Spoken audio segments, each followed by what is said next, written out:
Om Shanti, continued from part 5. Dada used to spend thousands of rupees to invite his gurus, hold receptions for them, and keep their extended company. He gave tremendous importance to the commands of the Guru. B.K. Brijendraji has several illuminating reminiscences in regard to this. In those days, before God's advent, Dada had great faith in his Guru. Once, the Guru came to his house with a big crowd of students. Dada welcomed them all with great love. He had so much devotion and concern for this happiness that he ordered boxes full of bottles of rose water, and in the morning and the evening the scent was sprinkled in the restrooms. Dada himself used to sprinkle the rose water, and he would light an incense stick as well.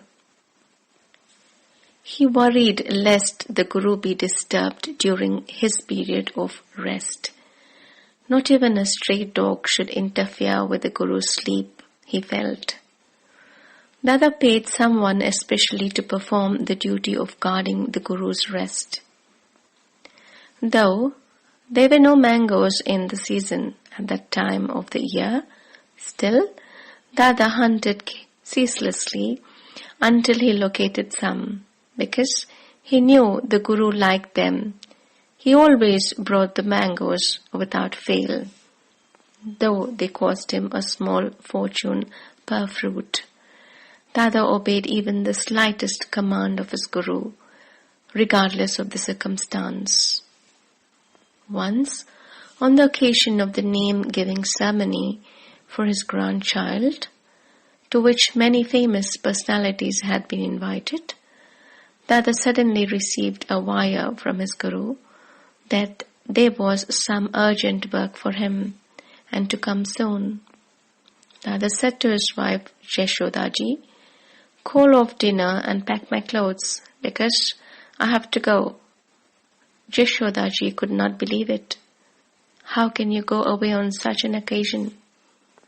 Dada then said, "To hear the words coming from the Guru is like hearing words from the Lord of Death.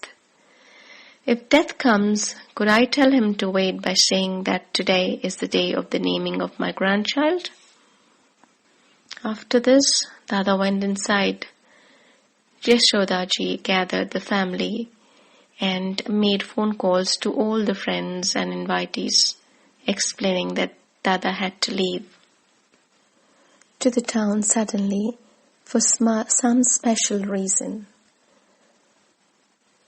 And what had been the Guru's urgent work? As it turned out, he wanted Dada to give 10,000 rupees to one of his students who had lost all his money gambling.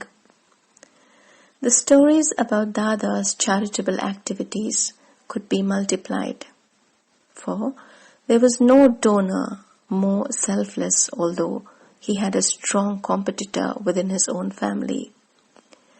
One of his uncles, Mulchan Arala, an ivory merchant, was famous as a donor to the poor, completely without attachment to his own money. Often Dada would go to his uncle's home and sit beside him, and together they would hand out their money to the lines of people who arrived in need of help. In this philanthropy, Dada was a full partner with his uncle, scaling the final heights of devotion. Dada's religious devotion and his righteous tendencies of mind were so mature and so powerful that whatever the occasion, the fire of virtue could be felt to burn within his every act. When his daughters and nieces got married, he held for each of them a ceremony called Paharamani, in which clothes and household items would be given to the new in-laws. But Dada gave them diamonds, ornaments of gold, inset with precious stones and other beautiful jewelry, worth tens of thousands of rupees. In addition, he gave a copy of the Srimad Bhagavad Gita within a temple made of silver as his special gift, so that the bride and the groom could have a great holiness and devotion in their lives, the best insurance of a happy marriage. He used to call his guru also at the time of such a marriage ceremony, and the occasion would be transformed into a satsang, concluding the marital event on a note of spiritual exaltation. Now, Dada was a millionaire and a member of an old and well-established family. Having attained such status, it was expected that he would marry his daughters into equally wealthy and renowned houses. Instead, when it came time for one of his daughters, Puttu, a name of affection by which she was called, to marry, he chose for her a young headmaster of the local school, whose name was Bodhraj. The schoolmaster came from an ordinary family, while Dada's daughter was beautiful, intelligent, devoted, and brought up in complete happiness. Dada could have had the pick of the most eligible bachelors in India for his daughter to wed, yet he himself greatly respected Bodhraj because he was a religious man. Puttu had picked up much of the wisdom of her father and understood the value of having a spiritual man for a husband. In fact, the headmaster had earned the title Yogi Raj within the community thanks to his untiring love for meditation. And that is why Dada took this step despite the criticism he knew he would encounter. He wanted to assure his daughter of an atmosphere of continuing devotion after she left his house. Dada knew that having money without inner peace would only lead to ruin, while, even if there were no money, a peaceful household would always be a heaven. A great uproar commenced in Dada's family when he announced the match. It became a topic of controversy in every gathering.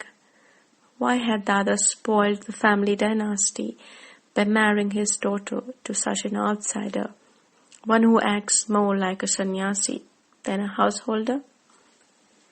In the end, though, everyone realized that Dada's decision was the best. For Dada's wife was herself a fervent devotee of Sri Krishna, the first crown prince of Satyug, the golden age, whose name will change to Sri Narayan upon his marriage.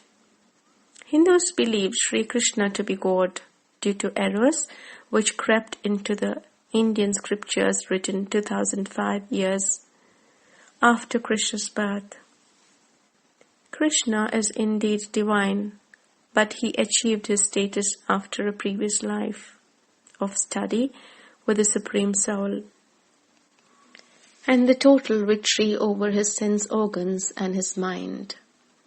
The members of Dada's family were all devoted to high ideals. Their position of great wealth had not corrupted them. In fact, Dada had not the slightest desire to partake of sensual pleasures.